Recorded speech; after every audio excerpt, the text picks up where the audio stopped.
Okay, here's a slightly different type of integral. So this is a one that you would have to solve using a trigonometric substitution. So wherever you see a square root and then a minus x squared in here, you should be thinking of using a sign substitution. So if we just use x equals sine theta, that's not going to give us the right answer. What we need to do is we need to choose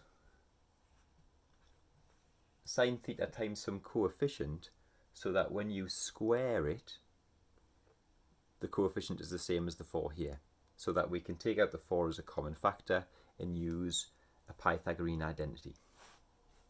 So if we put x equals 2 sine theta, then what will happen is we'll end up with 4 sine squared theta, which is going to give us the correct coefficient.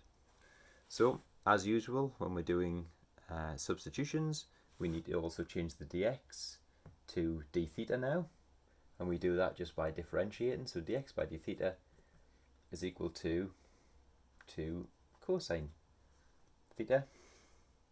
So dx is equal to 2 cosine theta d theta.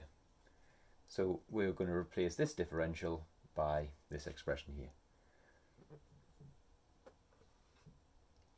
Okay, so let's do that. So we've got 2 divided by the square root of 4 minus, so x squared, so that's going to give us 4 sine squared theta, and dx is going to be replaced by 2 cos theta d theta.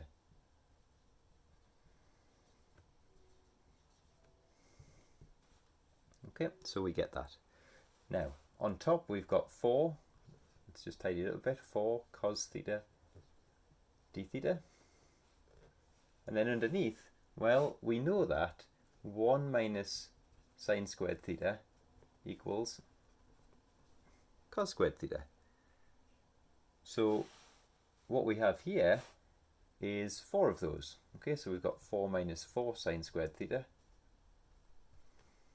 which is 4 into 1 minus sine squared theta, which is 4 cos squared theta.